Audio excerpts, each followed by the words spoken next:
Okay, we want to graph, in this case, a secant function and identify the period and the vertical asymptotes.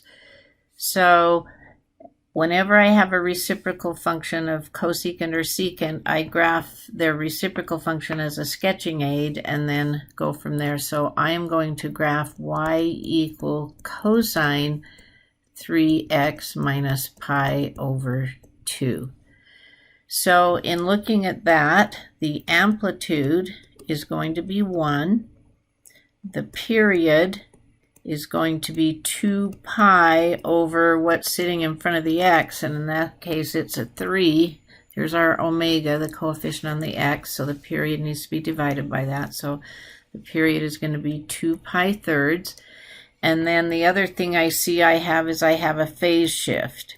And the phase shift comes from setting the stuff inside the cosine equal to 0 and solving it for x, and that'll tell us how much it's shifted and which way.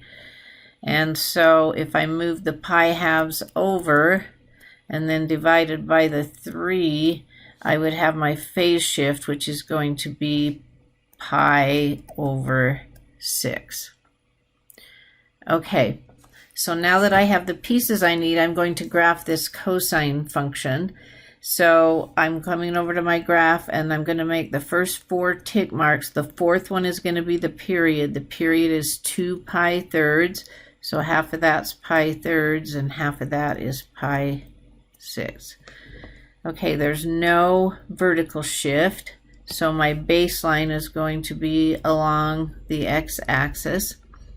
And I'm going to go ahead and do 2 periods. So since they're pi 6, this was 4 pi 6. So this is going to be 5 pi 6, 6 pi 6 or pi, 7 pi 6.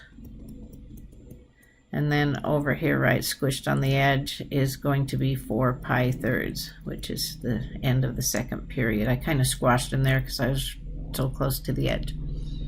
Okay.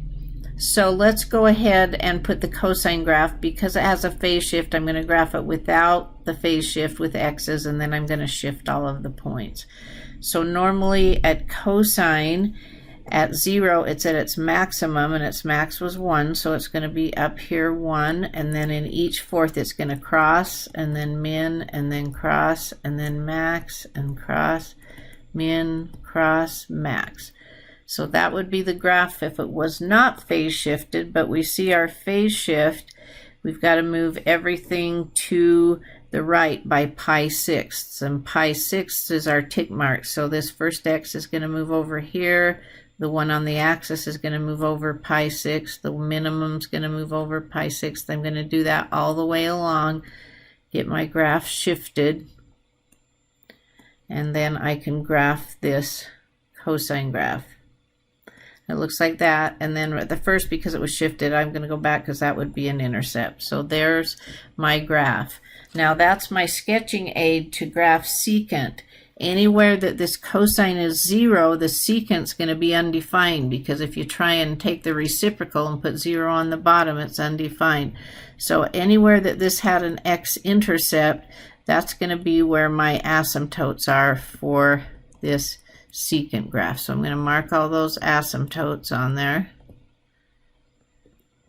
Okay, and in fact they're going to ask where they are, so let's list them. So the asymptotes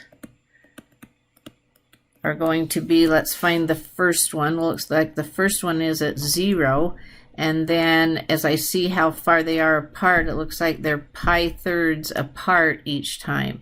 So I can just put at x equal k pi thirds.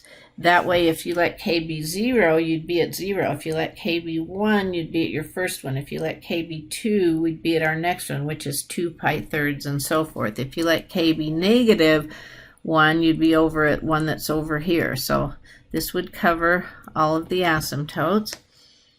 And I'm ready to put my graph of secant on there, because wherever the cosine graph had a max, that's going to be the min for that little piece of the secant graph, and it's going to head towards the asymptotes. And then where the min is, that'll be a max, and it'll head towards the asymptotes. And let's put in the other pieces here.